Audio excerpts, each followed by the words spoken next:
Hey, beautiful souls. Welcome back to my channel. My name's Astara and I'm an angelic communicator and clairvoyant. And I've had a little bit of a break this week. You'll notice I haven't been posting many videos. And today I was getting ready to go out because I'm going to a Scorpio's birthday party and we're all dressing up as goddesses. I am going to be Persephone, which I hope you like this. A local person made this beautiful headband for me.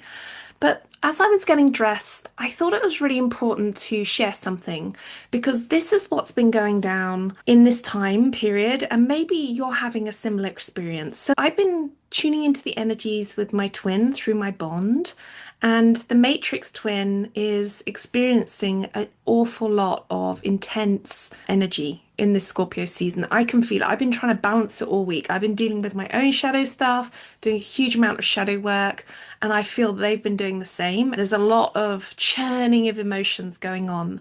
And when I've been feeling into this, there's been so many emotional waves. There's been like this building up and then this release, and then there's been pressure in the heart space. If you've been experiencing that, then you are not imagining it. I mean, it has been like full on intense.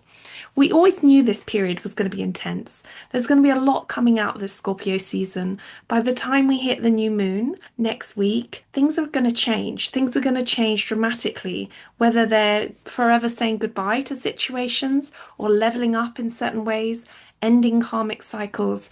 There is a huge shift going on because it's preparing us for next year, 2026, and all these new seeds and beneficial things that are coming towards us in our lives. So this Scorpio season is designed to reveal, to help us to purge, and also to help us transform. You have to remember that Scorpio is all about transformation through death and rebirth. So if you've been really feeling this, then let me say to you, then if we've been feeling it, the matrix twins, the unawakened twins, your counterpart, usually the masculine twin, has been going through it. Why I'm coming on today is because I want us to talk about how they're still deeply woven into 3D structures, maybe responsibilities, conditioning, old belief systems, karmic relationships, maybe even family dynamics that they don't feel that they can leave. They are trying to move through some of the most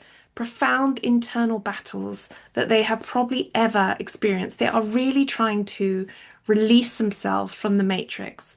And how this might look to us on the outside is that they are probably in avoidance. They probably stepped forward a bit and now they've gone back into avoidance. You may or may not have had a touch point with your twin in October, November as so far. They are really trying to come to terms with something. And this is a massive change for them. Now, we can say on this whole process, oh, they've been doing this for years, blah, blah, blah, blah, blah. But there is something about the pressure cooker that we are in at this point on Earth, at this moment, which is making it a full-on metaphysical blast that they're getting to really push them through. They are confronting these distorted power dynamics in their lives. They're also confronting the distorted power dynamics they played out on others. Now, I think my matrix twin went through that probably about a month or 2 months ago. I could feel it happening. And I did a lot of videos at that time on how the matrix twin plays mind games. And I put that out on my channel and some of you liked it. They are trying to deal with, firstly, their internal distortions. And now they're waking up more so to the manipulation, the relationships that are draining them, and patterns that are keeping them small. Now, they will have a lot of people in their lives, maybe even primary carers, maybe even mothers. It feels more feminine to me, but I feel like there is control, sometimes coming through people they work with, and definitely from karmic relationships, whether they're in that karmic relationship or they're going through divorce and trying to come out of the karmic relationship. I sense that they are really being held on to, like everyone's trying to hold on to them because those people sense that they're about to shift into something else, and they're trying to do everything they can to keep them small, to keep them controllable, to keep them manipulated, to keep them from feeling their true power. And this is where we step in as the awakened twin. They are trying to access their own truth, and that clarity is probably terrifying them. They're probably going into numbness. They're probably going into overwhelm a lot. They're probably wondering, how are they going to get into this new state of being? How are they going to move on? How are they going to move forward? And a lot of them have spent years, maybe even decades, not feeling their own power. Maybe they've never felt their own power. Maybe they have been giving it away their whole lives, letting other people direct their paths, following expectations that were outside of them rather than the impulse of their own soul from inside of them, following expectations that never really aligned at all with them. Scorpio season doesn't let anything stay hidden. Believe me, I have most of my planets in the eighth house of my astrological chart, and I cannot hide anything. Like I have to deal with everything as it comes up because it cannot stay buried. And that is the energy signature of Scorpio. It is the scorpion in the marshes. And the scorpion quality, if they find themselves going to overwhelm, sometimes the scorpion itself will use its own venom to destroy itself. And this is the dynamic for a lot of twins that's changing. It's a dynamic that's changing between me and my twin on a soul polarity as well. So if your twin has had destructive behaviors or you have had destructive behaviors or thoughts, just know that this is the power dynamic that's being transformed, or one of the many power dynamics that are being transformed. So right now, your matrix twin is probably feeling pretty powerless. They're also feeling the intense pressure of having to move through situations like the swampy marsh where they feel held down, they feel disconnected from their true power, disconnected from themselves. They kind of know what they want. And this is the bit that's interesting for me, because when I'm asking the angelic council of light, like, what is the situation here? What do I need to do? I'm told to hold the light for my twin. I've got to hold the light. I've got to be the light. I don't necessarily have to contact them. But if you feel a drawing to do so and you check it in with your guides, you check it in maybe with a friend who's on the twin flame journey, you check it with yourself and you feel it's right to do so, then I think this is a situation where that would be okay. I'm not personally going to do that. I'm just going to allow my twin to go through his process, and I'm going to give him all of the encouragement I can. I'm not going to give him any of my power because our power is the same. It's reflected between us in this twin flame dynamic. We are the mirror to one another. I'm just going to hold my power, even though I'm struggling at the moment with this emotional shift and the emotional turbulence. I'm going to hold it. And that should be enough for them to click in and begin to feel their power. Your matrix twin might still be asking themselves some very, very, very, very hard questions. Like, why am I repeating these patterns? Why am I still here with these people? Why am I allowing this? Where did my voice go? They may not have even been able to utter the words of what they need and what they want. They might be asking themselves, why am I trying to please all these people all the time? And I am the one martyring myself. I am the one being sacrificed. And this begins to look at very deep patterns about self-worth, self-belief, to acknowledge their own power. It might be very painful. It's raw power, and it can be very vulnerable, and it can be really asking them to break through any distortions that they still hold about themselves and the illusions in the matrix to really feel their own self-liberation and their sovereignty. So this season, this process is pushing them to reclaiming the power that they actually might have never experienced in this life. When I sensed my twin, even before I realized we were twins, I realized that we were dealing with power. I was feeling their power and they were helping me to feel my power. There was this resonance of rising between us. And it was very important for me to see that and acknowledge it. And now it's important for them as well. So the season here is realizing for them that they don't have to stay in these relationships. They don't have to stay in these jobs. They don't have to stay in these relationships. They don't have to stay in these environments that keep them stuck.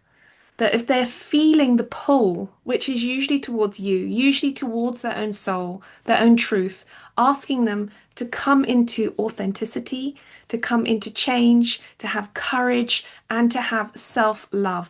We've been working on self-love hugely, huge in this dynamic, isn't it? We've been trying to call forward our self-love. We've been demonstrating it in the world. We've been patting ourselves on the back and giving ourselves congratulations, even though it's been a very intense journey. But this is what they are being asked to do at the moment. So for the awakened twin, which is us, to know that you have already walked through so much shadow work. You've already been in the descent into the underworld. You've already been doing that, and it's not your role to rescue them. You've already mentored, you've already led, you've already highlighted the template, you've already shown the assignment. This is the assignment.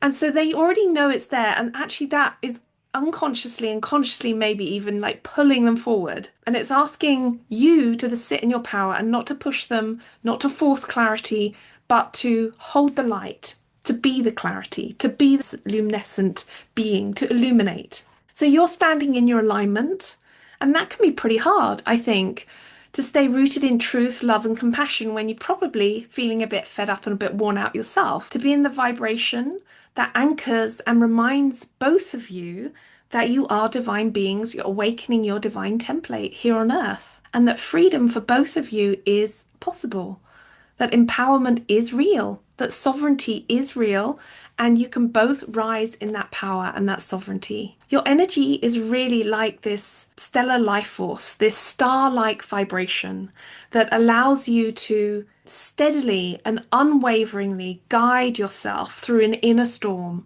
without stepping out of that and having yourself obliterated. And that's the kind of thing I think we've been experiencing at the moment. I've done a lot of resting this week. I've done a lot of resting. I've had a lot of cups of tea. I've had little naps with my cat on the couch. I've done a bit of journaling. It has been a process. On the other side of this, you are reclaiming yourself, your boundaries, and your inner truth, and they are doing that for themselves as well. And this is all about allowing you to come into alignment, to strip away illusions, to dissolve old identities that haven't served you and it hasn't served them. And it's breaking the chains for both of you that may have kept you both stuck in a soul dynamic of being in slavery to other people. And this is about bringing your sovereignty here and to do your divine mission here. This is your joint soul purpose that is coming forward out of this Scorpio marshy swamp that we've been in. So if you're still listening to this message, then just hold the light. Keep trusting this process. I know it's a big ask. I really do. I've doubted it so many times myself, but continually I'm told this is just part of the process. We are aligning, we are allowing our energy to come into completion, to raise the vibration, to clear the distortions. So if this message resonated with you, then lots of love to you on this journey. You can always come and do the meditation with me on Monday nights. It's a really lovely meditation where we work with lots of different goddesses and angels and sometimes ascended masters. And we clear our energy and help our twin as well as part of that. And it can be a very uplifting process. It's not expensive. You can also come and do a clarity session with me or a soul session, and we can look at your soul purpose. I wish you could come to the party with me tonight. That would have been fun. But I would take you there in my heart. And I just hope that you are doing things that nourish you, things that nourish your soul, ways of finding upliftment and peace and alignment on this journey, because it is a tough old nut to crack. So lots of love to you and see you in the next video.